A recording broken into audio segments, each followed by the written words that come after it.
Today we're going to learn how to use a much more powerful program to solve large integer and linear programming. Alright, the first step is to go on Google and search for Google Colab. Alright, let's do that.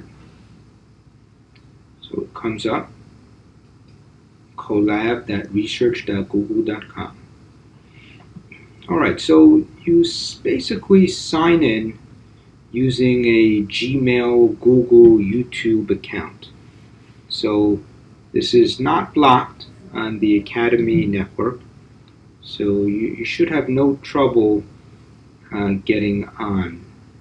There are some things you won't be able to do, like the Google Drive and GitHub, but those are blocked. But you could still do quite a lot with what we have that's not blocked. Alright, so I already have a password and signed in. And what I started here is a Jupyter notebook. So just to show you how you would start your own, new Python 3 notebook. And it looks something like this. So you can type code here in Python. So for example, for I in range 10,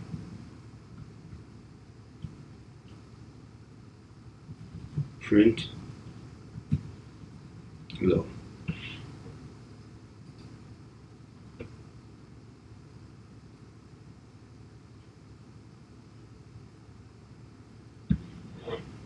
It has to connect. It usually will be much faster, but initially it does need to start a session.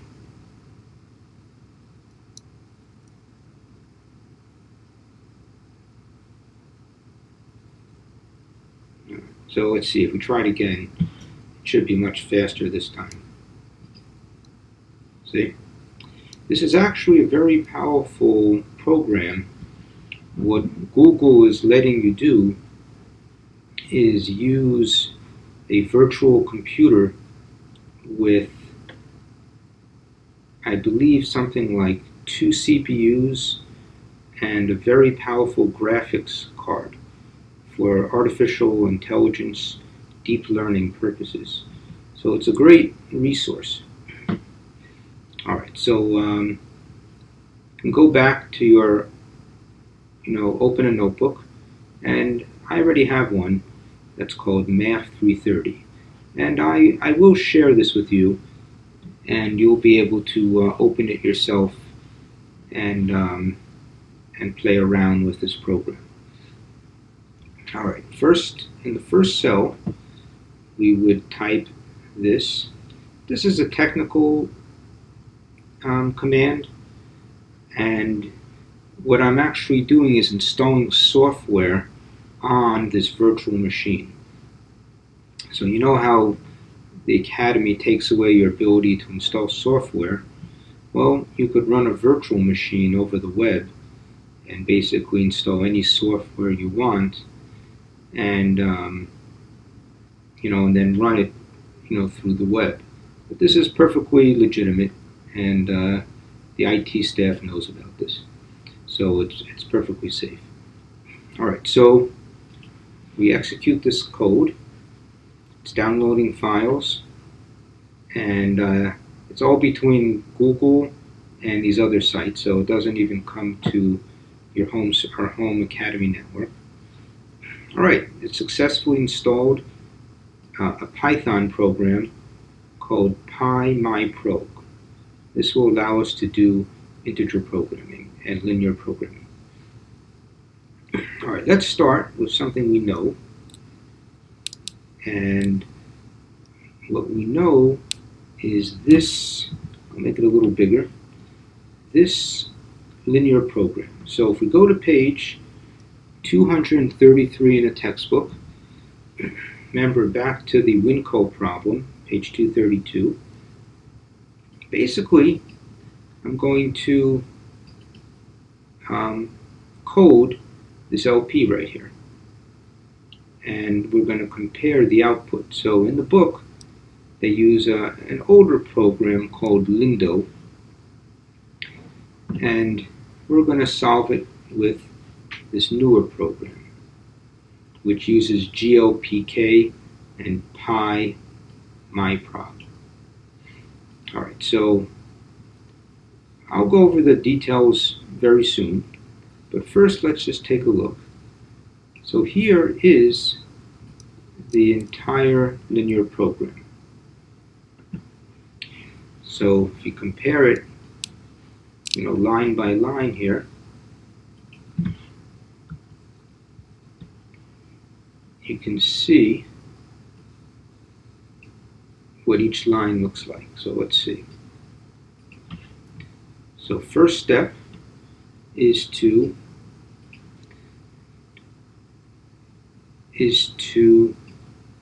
begin your model.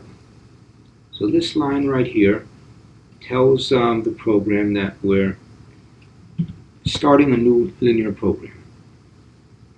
Verbose, this just gives a lot of messages so we know what's going on. Okay, I decided on 5 variables. Now, technically, we don't need 5 variables. We only need 4 variables.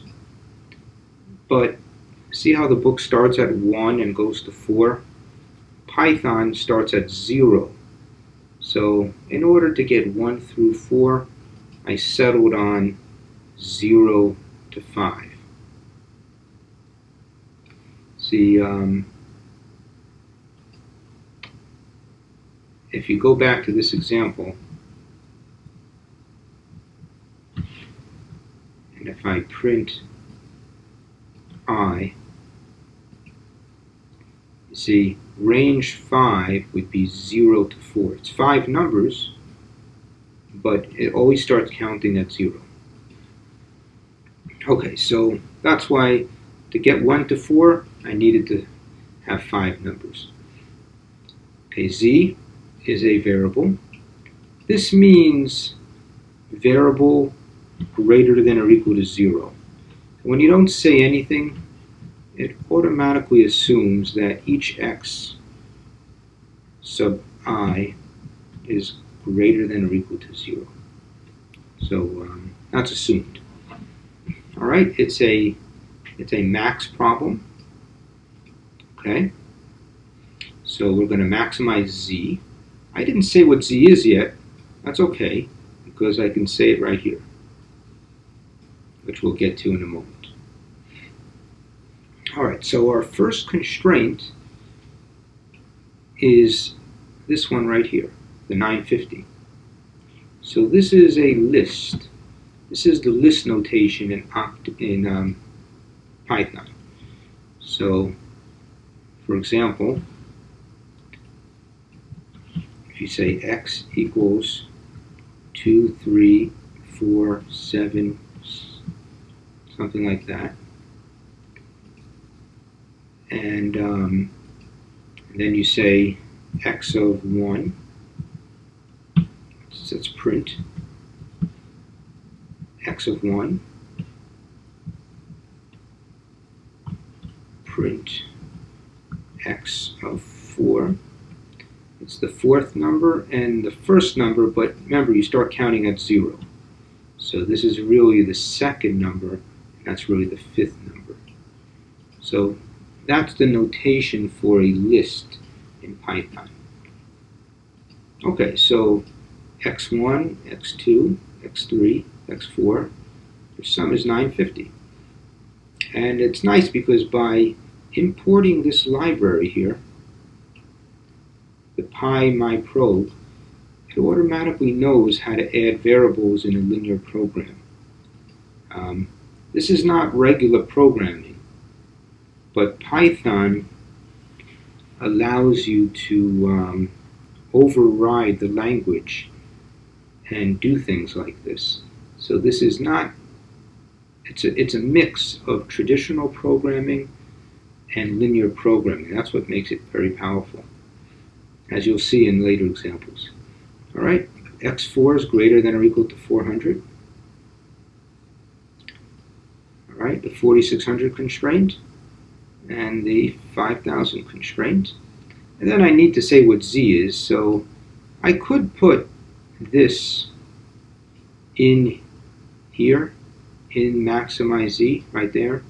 But I want more information from the sensitivity report, so I didn't do that. All right, so let's run this program. All right, so it spits out the LP and solves it. Z is 6650. Let's compare the answer. See, 6650, we got it right. The sensitivity report is a little bit different, so you'll have to look carefully at the differences and see where the information is. All right, let me shrink this a little bit. Okay. So here are our constraints. Notice that it does delete this constraint. It doesn't think of that as a real constraint. It puts that information as the dual value for x4. So it puts that information right here. So let's compare with the Lindo output. All right, so the activity, well, that must be the value in the optimal solution. So as you can see, x of 0 is not used. You can just ignore that. All right, so x1, 0, x2, 400, 150, 400. All right, it matches up. Z, 6650. Okay.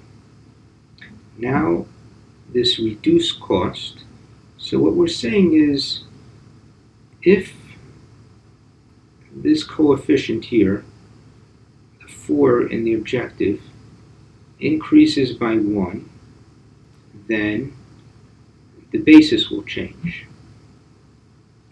So let's see if we can find that information about x1. So not everything, by the way, will match up exactly.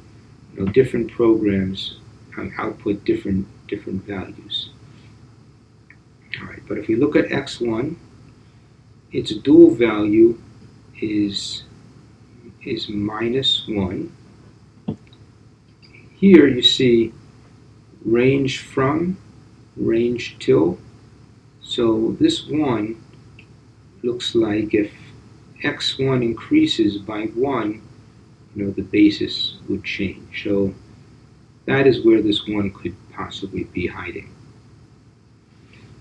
Okay, now let's look at the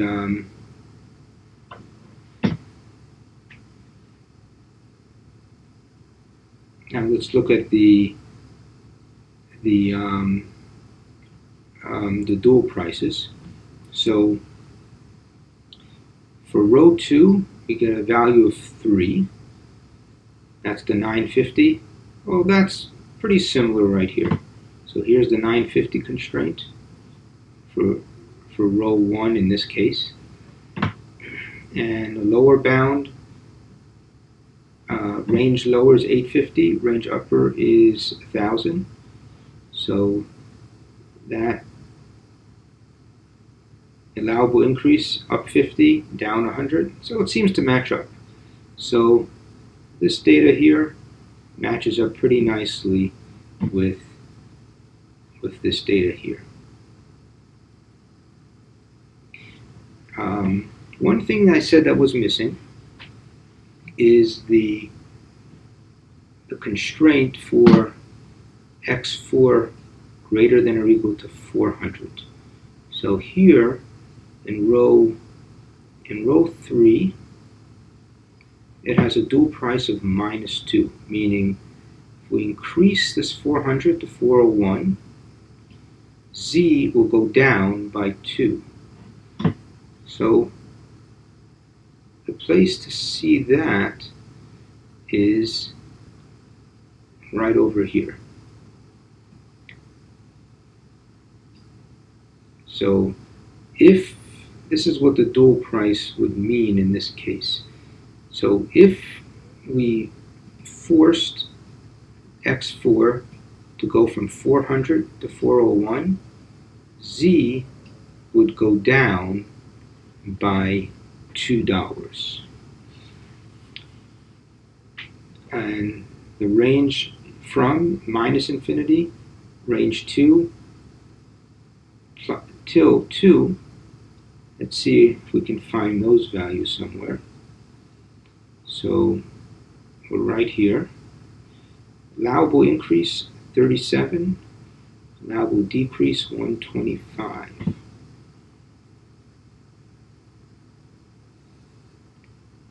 So I don't think that information is on this report. This is a free program, and there are actually, I'm going to show you much more expensive programs that have much more options. There may be a way to do this, but I don't see us getting the same exact data that we do here over here. So that will require some further study. But we do have the main things. We have the dual prices. And the important ones are here for these constraints. So these seem to match up. The objective allowable coefficient ranges. So, well, I'll leave this to you to try to match up and see if this information is here or not. But the most important information is these dual values right here. So this is really what counts. This is the most important. All right, so let's move on. So if we go to Chapter 7 in our textbook and take a look at page 361.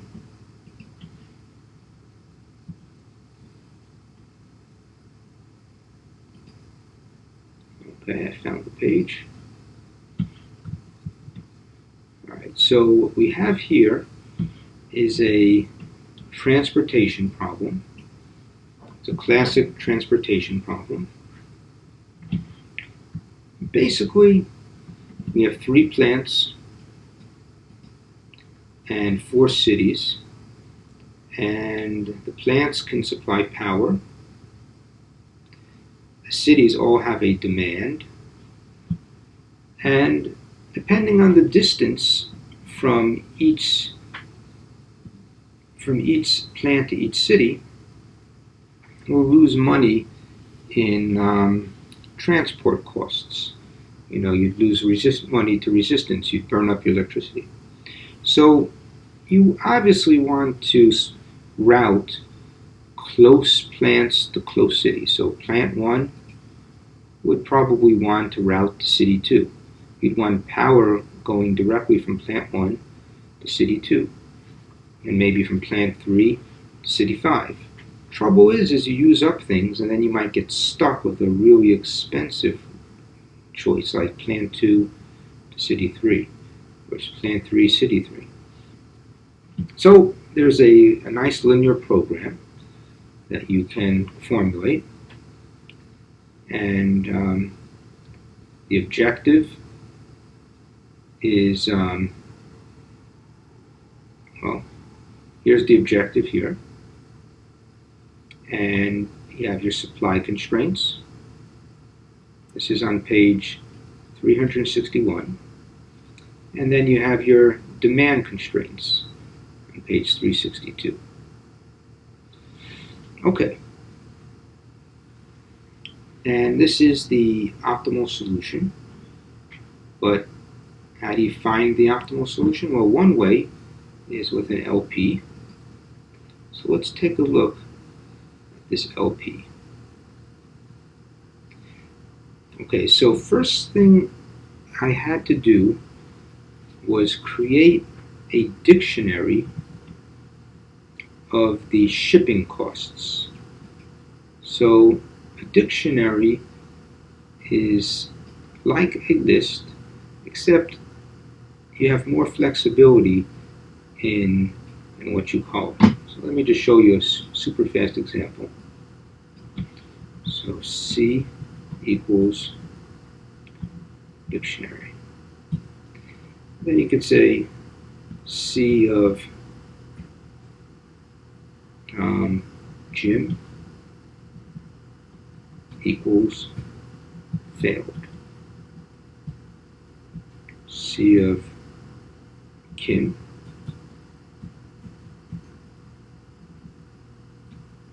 equals passed. Print C.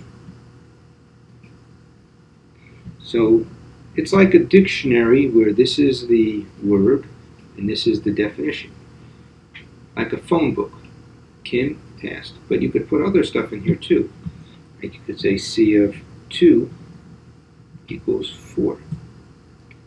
C of -1 equals 9.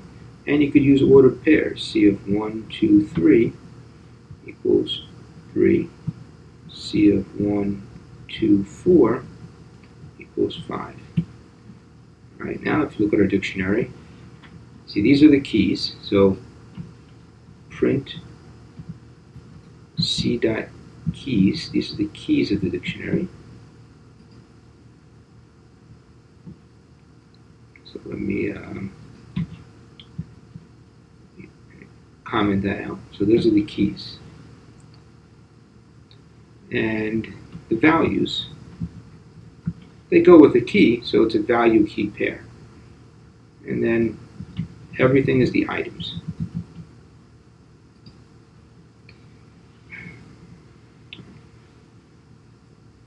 Okay, so don't worry so much about it now. Eventually, students will take a Python course before they take this course, and then we'll be able to do much more powerful stuff. All right, so here's our dictionary, and I loaded in the shipping costs. You know, in real life, if you had thousands of shipping costs, you would do this in an automated way, and these would be preloaded. All right, so these are the matrix entries, 1, 1, 1, 2. Compare the numbers to here. Okay. Then I have the supply. I made a dictionary to store the supplies. And the demand, I made a dictionary to store the demands. Okay. Now this is a bit advanced. But let's see what this does. Let me go back to our scrap paper.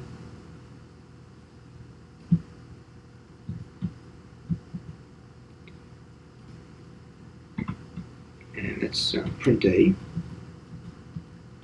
So let's see what A looks like. So as you can see, what we're doing here is generating a list of ordered pairs where ij, where I is in 1, 2, 3, and j is in 1, 2, 3, 4. See, these are the subscripts, the double subscripts we need for double subscripted variables. This is called a list comprehension, by the way. It's a nice, easy way to make a list. So, for example, A equals the set of numbers for, say, the set of numbers squared for n in 1, 2, 3, 4, 5. And then let's print out A. And you can generate the squares.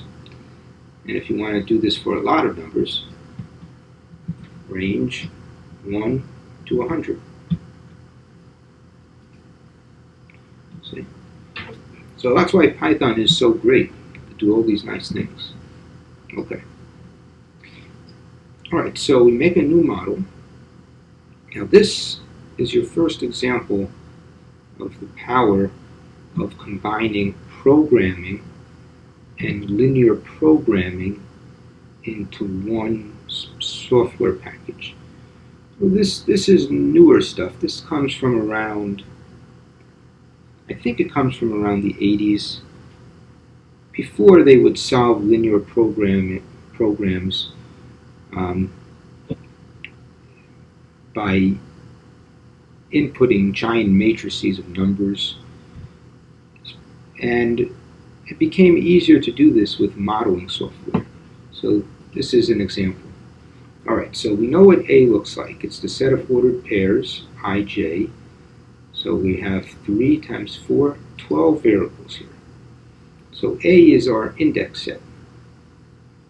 So this one command here, this creates 3 times 4, 12 variables, all in one command. All right, Z is our objective, and Z is, okay, so this is another great example of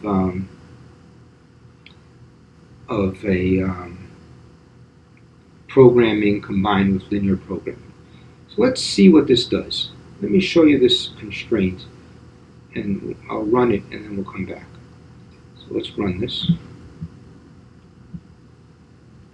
All right, so where's Z? Here's Z right here. See? This is what gets generated. So let me do this a little slower. So take a look at this line here, R1, row 1. So this line is what generates the objective, Z, the constraint that ties Z. So it moves it over to the, it makes the right-hand side 0, but it moves the Z over to the left. But notice this is our objective. This is all possible routes with their cost. And remember, x12 is 0 if you don't use the route, and it's positive if you send items, units, through that route. And it represents the number of units you send.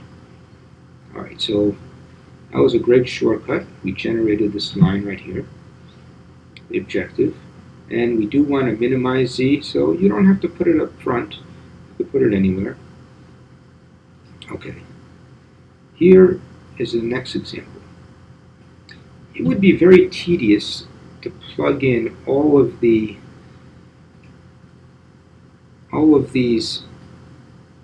demand constraints one by one, right? So we use a for loop to do that. So this for loop generates these 4 constraints. Remember, B of I is the right-hand side here. Well, I think I have a mistake here, because I think these are supposed to be greater than or equal to. So let me fix them. Greater than or equal to. And these guys are supposed to be less than or equal to. So let's solve it again. 1020 is the answer. Let's check the answer. Yep, got it right. 1020. There may be more than one solution, by the way. Often these problems have more than one optimal solution. Okay. So let's see. So for each value of I in 1, 2, 3, see, I stays the same. I is the second variable, right? Well, no, I may have made a mistake here. Let's see. Oh no.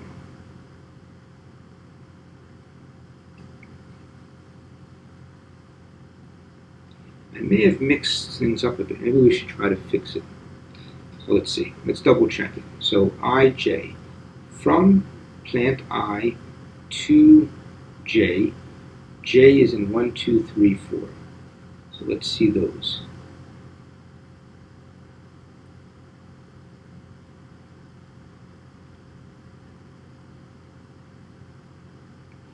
I think I was right the first time. Sorry about that. Oh. Let's see, b of I. So the right-hand sides. All right, so this sum will go 4 terms, right? So yeah, it was correct, less than or equal to. So this will go 4 terms. I goes 3 terms. 1, 2, 3. So there's the 1, 2, 3, 35, 50, 40. 35, 50, 40. Right, so that's a less than or equal to. So it looks like I was right the first time. Sorry about that. All right, so this is a little tricky to parse. So we're doing this constraint right here. And for each I, we're going to get a constraint. So there's going to be 3 constraints, 1, 2, 3, for each value of I. So once we fix I, like let's say I is equal to 2. So I is 2, this will become a 2, and that will become a 2, and that will stay fixed. But j will change. It'll inside the sum from 1 to 4, and that will let you go lateral, horizontal here. 1, 2, 3, 4. See, j is the second variable right here. That's what will change inside the sum. All right, so if you look at the constraints, here's what you get. So this first one generates these 3, R2, R3, and R4. And this one generates the other 4 right here. All right, let's see. Anything else? That's it. So we solve sensitivity. So let me refresh it. All right, z is 1020 again, and we have our values. And one interesting thing here is now we can look at the sensitivity, the dual values. So remember, this is a minimization problem. So, for example, R2, the dual value is -3. So let's look at that. That's interesting. So R2 is this. So if we turn this 35 to a 36, it looks like z is supposed to get a little smaller. Right? Let's double check that. So we could easily check it right here. We could change the 35 to a 36. I would think things would get better, so there might be something off here. It might have a different syntax. All right, 1017. So it looks like the z value went down, which is good because this is a min problem. So what that means is when it gives you, let me put it back. So what that means is it doesn't make a distinction between max and min problems. It basically says if you increase 35 to a 36, z will go down by 3. And that's exactly what seemed to have happened. Let's look at another example.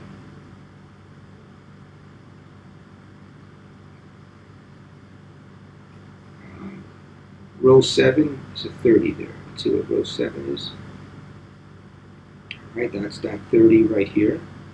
That means city 3 needs 31 instead of 30. So let's try that out. Let's see how the 1020 changes.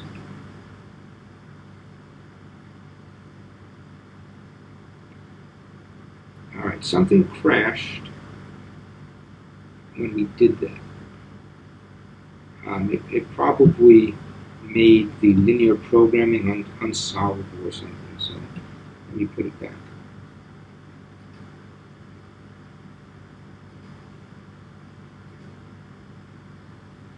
Alright, so things are okay now.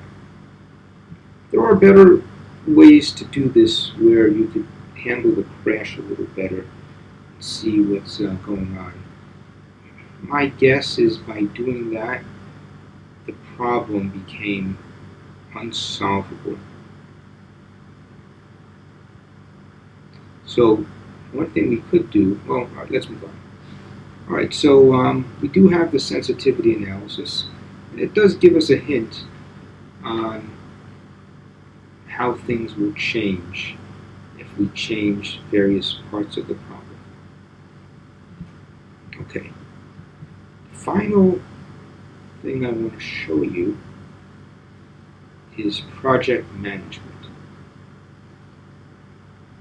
So let's go to chapter 8, page 433.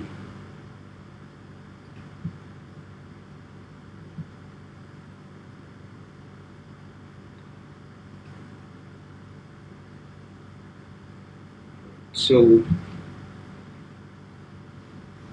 what we have here is a project network, and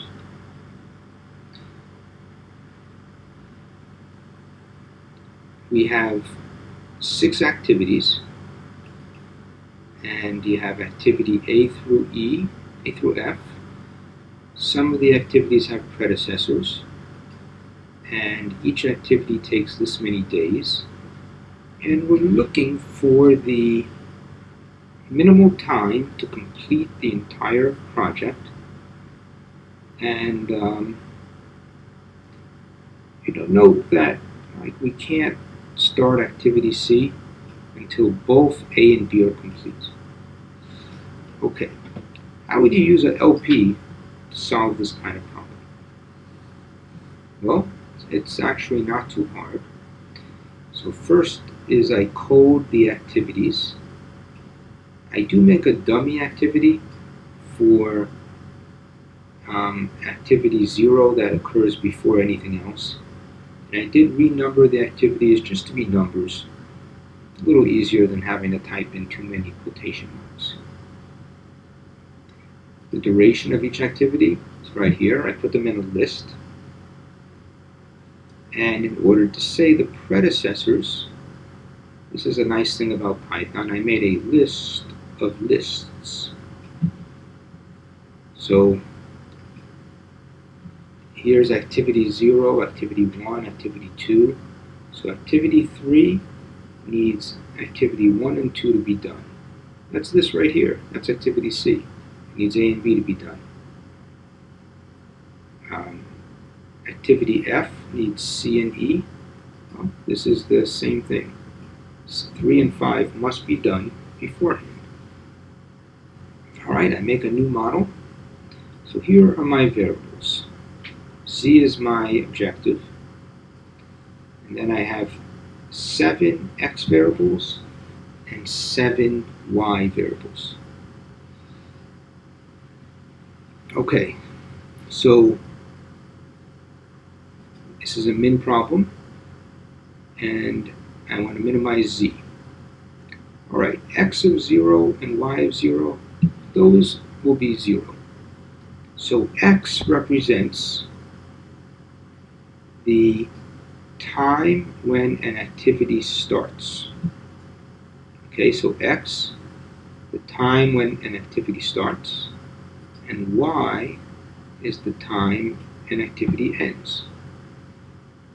I'm going to keep track of their time. All right, activity 0 starts and ends at 0. Okay. For each I from 1 to 6, this goes from 1 and ends before 7 at 6.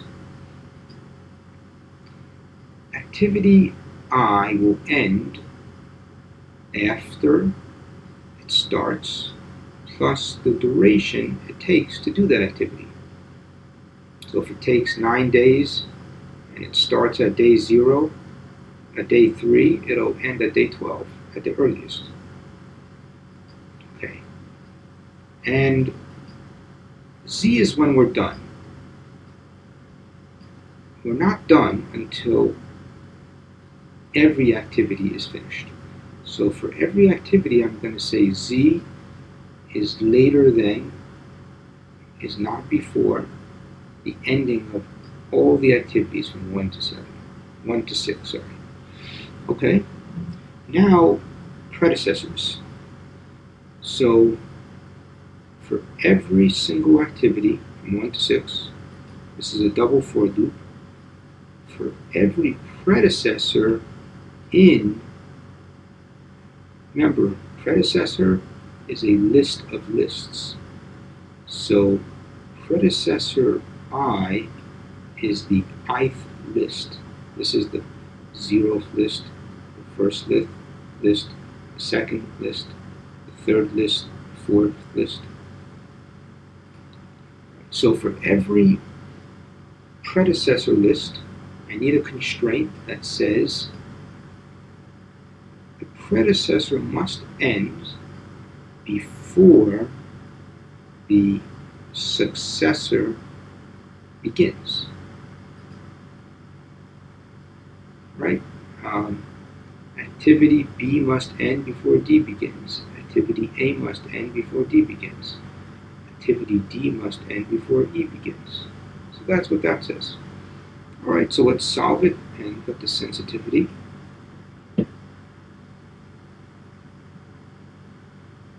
Okay, Z is 38.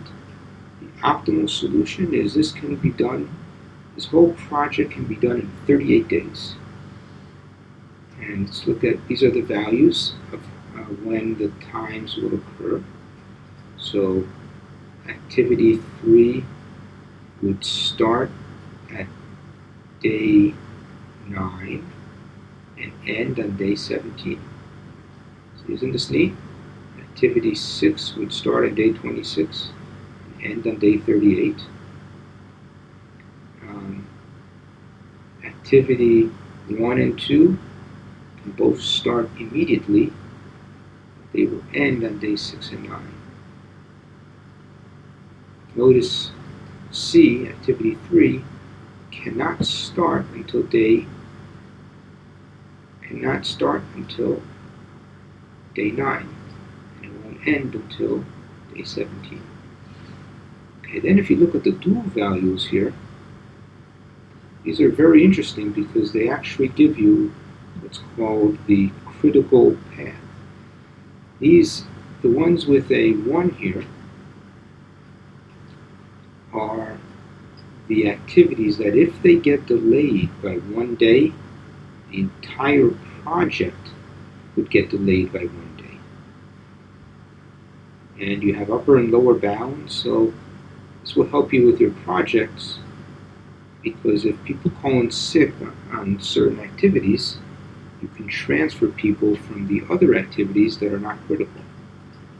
So we're going to learn other ways of solving these problems. This is a primitive way, but it's pretty easy, and the linear programming does all the thinking for you.